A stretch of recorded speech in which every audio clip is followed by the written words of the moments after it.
Set yourself free. Ang sabi sa John 18 verse 20, sumagot si Jesus, "Hayagan akong nagsasalita sa madla at lagi akong nagtuturo sa mga sinagoga at sa templo na pinagtitipunan ng mga Hudyo. Wala akong sinabi ng palihim." How do we go to the point as to not have fears? Yung hindi na tayo matatakot. Have no dark or dirty secrets. Huwag daw tayong magkaroon ng mga sikreto. Malaking takot ang ibinibigay ng mga sikreto natin.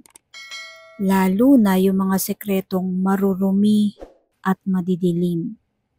Mga krimen na nagawa, mga pagkukulang, mga pagtataksil, pandaraya, at pagnanakaw.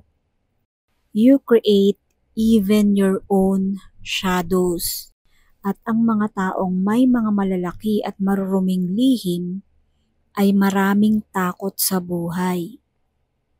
Mas maraming sekreto ang tao, mas maraming dapat itago at ikatakot na mabunyag. So don't be blackmailable. Ang nabablackmail lang naman ay yung mayroong malaking lihim na sa takot niyang mabunyag ay babayaran niya ng anuman, susuhulan, tatakpan ang bibig ng sino mang gustong magbunyag sa kanya. Blackmail draws strength from people's secrets and fears of being found out kahit pa yan ay political, social, o kaya naman ay emotional blackmail. Lalabas at lalabas ang totoo. Mabubunyag at mabubunyag ang katotohanan.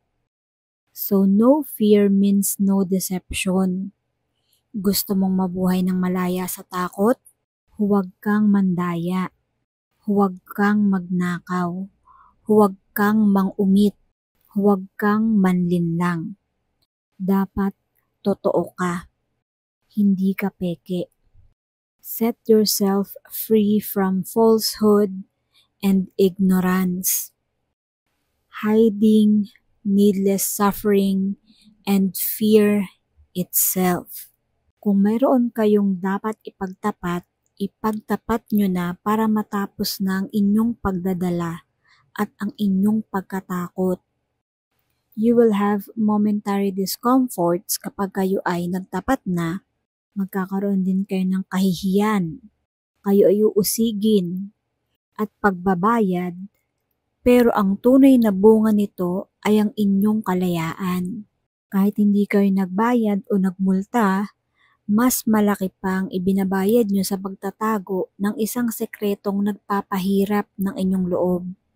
Lumilimita sa inyo at nagagapos sa inyong buhay. So set yourself free. Madali itong sabihin, pero mahirap gawin. Pero meron kayong magagawa.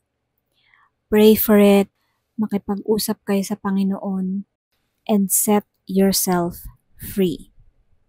God bless us all.